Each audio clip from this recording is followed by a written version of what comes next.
मैं जब रिसर्च पे था तो मैंने रिसर्च किया एंड वहाँ पे एक बहुत कॉमन क्वेश्चन जो मैंने बहुत जगह देखा वो ये था कि मेल्स का जनरली ये पॉइंट था कि we are just an ATM machine. Husbands का था कि my wife talks to me and talks to me nice whenever she needs money.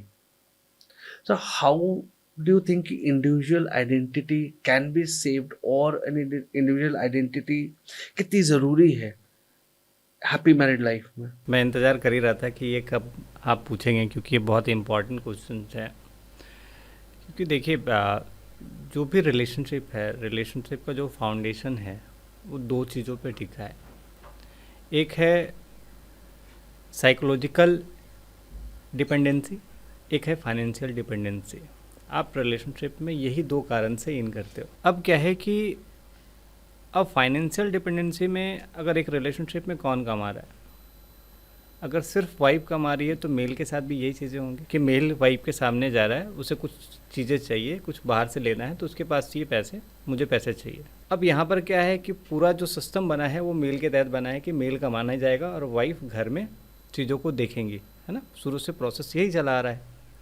तो अब वाइफ यहाँ जा रही है, अब उसे कुछ नीड्स पड़ रही है और वो मेल के पास जा रही है, तो यहाँ पर कोई रॉन्ग नहीं है। अब यहाँ पे क्या है कि वाइफ को भी ये लग रहा है कि यार मैं बार बार इनसे पैसे मांगती हूँ, कैसे मांग लूँ। तो कुछ ना कुछ तो टूल्स का वो यूज़ करेंगे ना, कि जिससे वो भी अपने आप को सेटिस्फाइड कर पाएँ कि भाई मांगने से उसे बुरा ना लगे। कि अगर मैं सामने वाले से अगर मांगने जा रही हूँ तो उसे बुरा फील तो नहीं हो रहा, वो तो चेक तो करेंगे ना, ये हर किसी के अंदर होता है। यहाँ पे ये हो गया। तो आपको यहाँ पर एक चीज़ ध्यान देने वाली बात है कि अगर वाइफ इंडिपेंडेंट नहीं है फाइनेंशियली, तो आपको उसे रास्ते दिखाने चाहिए कि वो इंडिपेंडेंट हो पाए। अगर वो इंडिपेंडेंट हो पाएगी तो हो सकता है आपसे नहीं मांगे। किचन में रखी नाइफ़ की बात करता हूँ मैं। नाइफ़ का दो काम है, या तो आप किचन में खाना बना रहे हो तो वो आपके सब्जियों को काटने में हेल्प भी कर सकती है, या तो किसी के गला काटने में, मर्डर करने में आपकी हेल्प कर सकती है। आप कैसे यूज़ करते हैं ये आपके ऊपर निर्भर करता है। ओके। तो यहाँ पर दो तरह की डिपेंडेंसी है, एक साइकोलॉजिकल और एक है फाइनेंशियल। अब यहाँ पे है एक चीज़ और ध्यान देने के लिए ज़रूरी है कि एक रिलेशनशिप का मतलब होता है एक दूसरे से कनेक्टेड रहना, लेकिन वहाँ पर पूरी तरह से अपने आप को खो ना दे। अगर आप साइकोलॉजिकल लेवल पे अगर किसी के ऊपर डिपेंड हैं तो वहाँ काम करना चाहिए कि मैं इंडिपेंडेंट कैसे हूँ, मैं अपने साइकोलॉजिकल लेवल पे क्या स्किल्स लूँ जिससे वो ठीक हो सकता है। फाइनेंशियल लेवल पे भी सेम चीज़ें हैं कि मैं क्या स्किल सीखूं जिससे मैं फाइनेंशियल लेवल पे इंडिपेंडेंट हो सकूं। अगर दोनों ही हो जाएंगे तो इंडिविजुअली बहुत अच्छा ग्रो करेंगे, हो सकता है एक दूसरे को बहुत अच्छा सपोर्ट करेंगे।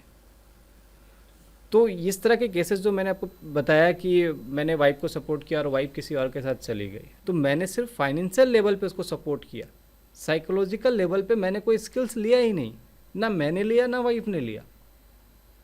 तो जिधर बहाव था, जिधर फ्लो था, वहाँ बह गई चीज़ें, है ना। तो यहाँ पर आपको दोनों स्किल सीखने की ज़रूरत है। तो कपल्स एज अ कपल और एज एन इंडिविजुअल फिर कैसे ग्रो कर सकते हैं इन अ हैप्पी मैरिड लाइफ? तो आप इसमें ये कर सकते हैं कि आप दोनों ही अपना अपना पाथ डिसाइड करें कि मुझे सपोज दैट कि मुझे डांस के फील्ड में जाना है। अब क्या है, कोई अगर दूसरा पार्टनर ये कह रहा है कि यार मुझे डॉक्टर के फील्ड में जाना है, कि मुझे डॉक्टर बनना है और ये मुझे डांसर बनना है।